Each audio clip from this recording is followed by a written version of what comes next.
Главные новости республики прямо сейчас в программе «Вести Башкортостан». Здравствуйте. И сначала коротко о главном. В Уфе побит температурный максимум. Как люди переживают майский зной и когда жара спадет, расскажем в выпуске. Земля арестована, стройка остановилась. Идти нам, то есть, вообще некуда. Если выселят, то мы останемся на улице. Из-за махинаций чиновников сотни семей в Иглинском районе могут лишиться жилья. Озимые не взошли на 140 тысячах гектаров. Поле словно разделилось на две части. С одной стороны пшеница почти цела, с другой полностью погибла. Специалисты выясняют истинные причины гибели посевов.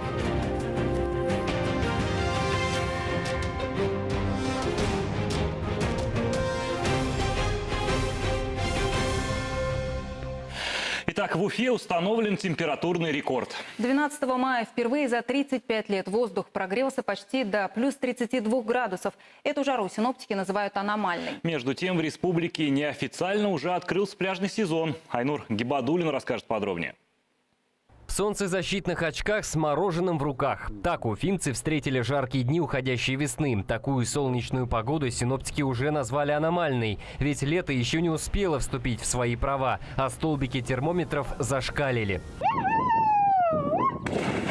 Пляжный сезон для самых отчаянных горожан открыт досрочно, хоть и неофициально. А вы что не раздеваетесь? Да вы что, мальчишки? Когда еще разденетесь? Дедом будешь, не разденешься. Уфимские пляжи к обеду, когда солнце в зените, заполняются как в летний зной. Многие предпочитают загорать на берегу, а вот Ильдар Хабибов не смог устоять и окунулся в прохладную воду озера. Как признается мужчина, на его памяти такой по-настоящему жаркой погоды в мае не было уже давно. Вода классная, нормально. Такая сначала прохладная, вроде кажется, с непривычки первый раз в год, за год. А потом привык, нормально, вот такая класс. Правда, экспериментировать со здоровьем не рекомендуют врачи и спасатели. Сейчас, вплоть до 1 июня, реки и озера только подготавливают к купальному сезону. До этого времени заходить в воду опасно. С начала мая утонули уже несколько человек. Спасатели поисково-спасательного отряда города Уфы уже начали патрулирование водоемов столицы. За минувшие праздники утонул один человек. Его тело обнаружено и передано родным. Такая жара в первую очередь опасна для людей с сердечно-сосудистыми заболеваниями. У них повышается риск тромбообразования, поясняют медики. Поэтому от чрезмерных нагрузок лучше воздержаться. Рекомендуется не менее 2 раз в день измерять давление, пульс. А при изменениях этих показателей необходимо консультироваться с лечащим врачом для коррекции лекарственной терапии. Раскаленный воздух мог стать причиной крупного пожара в Давлеканово. Там пожарные тушат горящую свалку. На полигоне начал тлеть мусор. Весной такой аномальной жары в республике не видели уже давно. Это подтверждают и в Башгидромете. Температурный рекорд синоптики зафиксировали в Уфе 12 мая. Впервые за 35 лет воздух прогрелся почти до плюс 32 градусов. Это связано с тем, что со среднеазиатских пустынь на территорию республики поступает вот такая теплая воздушная масса. Однако погода начнет меняться уже с середины этой недели. Температура воздуха понизится примерно до плюс 20 градусов, местами до плюс 15. А смена воздушных масс в отдельные районы принесет дожди и грозы. Айнур Гибадуллин, Султан Зиганов, Салават Валеев. Вести, Башкортостан. Ради Хабиров поручил сформировать предложение по развитию транспортной инфраструктуры южного выезда из Уфы. Об этом шла речь сегодня на строительном и транспортном часе. Сейчас идет ремонт трассы на 8-километровом участке от пересечения с дорогой М5 Урал, трасса Уфа-Оренбург. Работы выполняются в рамках нацпроекта «Безопасные и качественные дороги». Также на совещании говорили о ситуации с дольщиками. Сейчас рассматривается возможность привлечения на достройку проблемных объектов средств федерального бюджета. Жаркая майская погода стала причиной серии чрезвычайных происшествий. Сегодня об этом говорили на еженедельном оперативном совещании в правительстве республики. На минувшей неделе, несмотря на особый противопожарный режим, горели леса и поля. Есть случаи выпадения людей из открытых окон и трагедий на воде. 2 человека погибли. При этом устоявшееся в республике тепло позволило аграриям увеличить объемы весенне-полевых работ. Они идут с 2-недельным опережением. Засеяно больше 60% площадей. Кроме того, на совещании обсудили промежуточные итоги программы по ремонту подъездов. О старте первого этапа отчитался руководитель Министерства ЖКХ. Насколько я понимаю, практически во всех муниципалитетах приступили к этой работе. Да. Понимание есть, деньги доведены, договора заключаются, работы ведутся. Сейчас, конечно, надо посмотреть, чтобы общественный контроль усиленно за этим работал. Ну и напоминаю, что мы же еще конкурс объявили, так? Конкурс объявлен, да, вся информация до глав муниципалитетов доведена. Чтобы мы так бы торжественно потом наградили. Еще одной темой обсуждения стала итоговая аттестация школьников. Представитель Министерства образования сообщил, что в этом году увеличивается число наблюдателей на ОГЭ и ЕГЭ, а все места проведения экзаменов оснастят камерами видеонаблюдения. Сейчас республика по качеству проведения итоговой аттестации находится в желтой зоне доверия. Руководитель региона поставил задачу перейти в зеленую. Площадь сельхозугодий, на которых погибли озимые культуры в республике, выросла до 140 тысяч гектаров. Аграрии 42 районов потеряли почти миллиард рублей. В этих муниципалитетах объявили чрезвычайную ситуацию. Сейчас специалисты Россельхознадзора выясняют точные причины гибели озимых. Репортаж Алексея Медведева.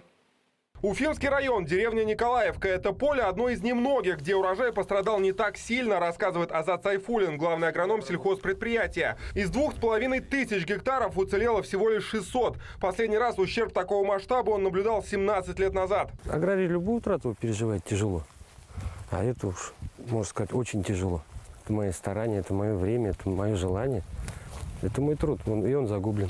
В гибели урожая аграрии винят погоду. После слишком мягкой зимы наступила холодная весна. Чтобы восполнить потери, пришлось начать весенние полевые работы на несколько недель раньше срока. Общая площадь этого поля 150 гектаров. Треть урожая потеряна. Поле словно разделилось на две части. С одной стороны пшеница почти цела, с другой полностью погибла.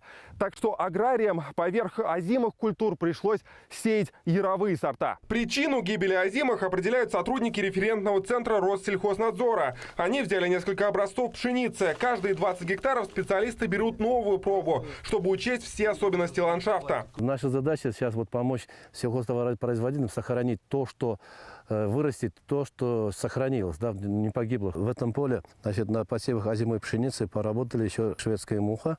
Поэтому мы рекомендуем представителям хозяйства при проведении гербицидной обработки с подкормкой добавить еще инсектициды. Образцы отправляют в лабораторию. Здесь специалисты определяют количество микро- и макроэлементов в растениях. Исходя из результатов, можно сказать, в чем причина гибели урожая и что нужно сделать, чтобы ее предотвратить. Растение, в данном случае озимая пшеница, нуждается в микроэлементах азот, фосфор, кальций. Из-за неблагоприятных погодных условий растения были истощены. Всего в Башкортостане погибло 140 тысяч гектаров озимых культур. Главными причинами представители Минсельхоза считают заморозки и массовое поражение растений болезнями. В 42 районах республики был объявлен режим чрезвычайной ситуации. Сегодня идет прием документов от муниципалитетов. После проверки до конца этой недели они будут представлены Минсельхоз России для принятия решения о выплате компенсации. Обычно выплата происходит следующим образом. Если территория застрахована, ущерб возместят полностью, а если нет, то только половину. Режим чрезвычайной ситуации будет действовать до 19 мая. Алексей Медведев, Рустам Лукманов, Вести, Башкортостан. Экс-чиновника администрации Иглинского района Виталия Карпова обвиняют в превышении должностных полномочий. По версии следствия, бывший председатель местного комитета по управлению имуществом продал по заниженной цене почти 100 гектаров земли для строительства коттеджного поселка. Сейчас суд наложил арест на участке, а собственники боятся потерять имущество. Подробности у Султана Зиганова.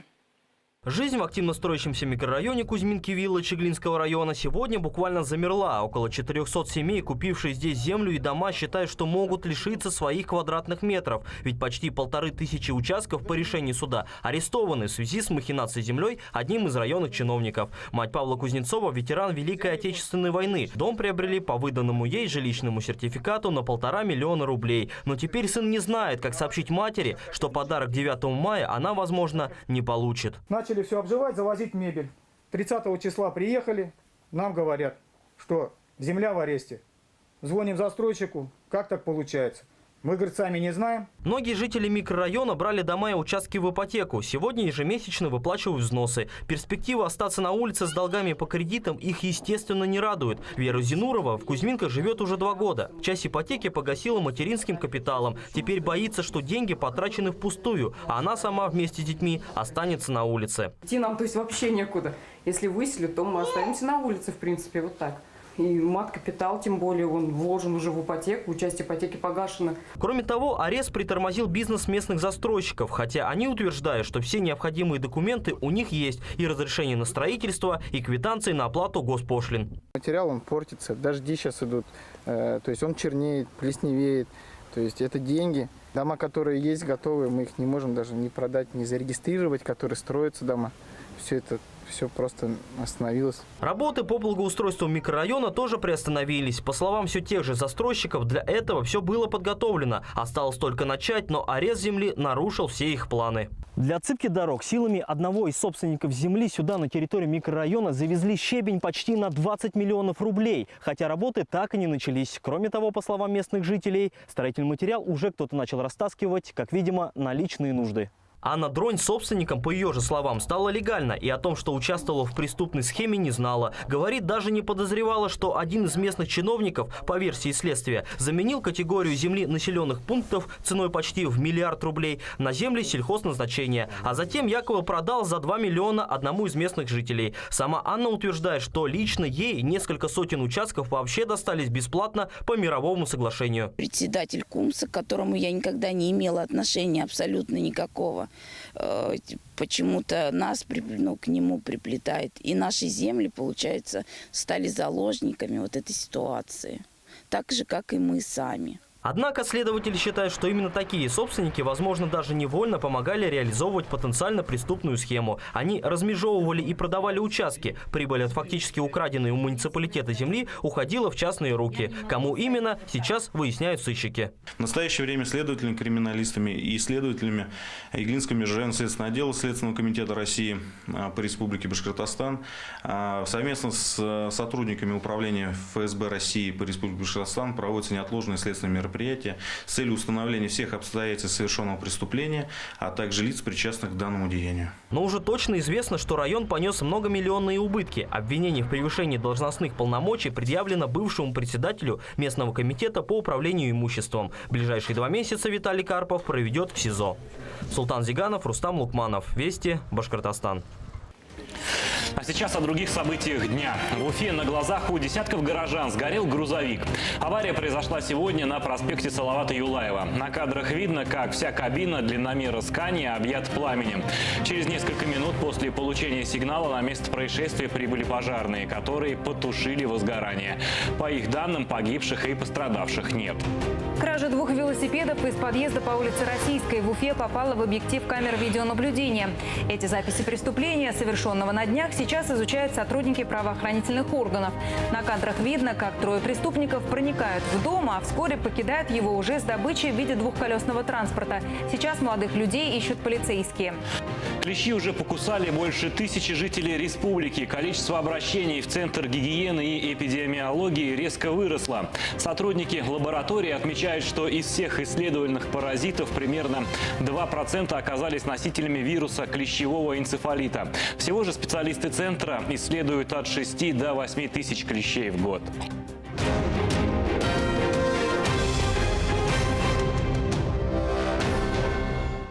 Семеро козлят стали пассажирами японского внедорожника. Необычную компанию остановили сотрудники ДПС в республике. Водитель иномарки удивил инспекторов. В салоне автомобиля он перевозил 7 козлят.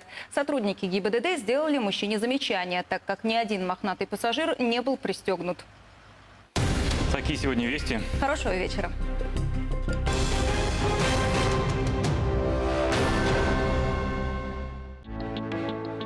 Тяжесть в ногах, сосудистые звездочки, отеки, расширенные вены. От всего этого можно избавиться. Не откладывайте свой визит к врачу.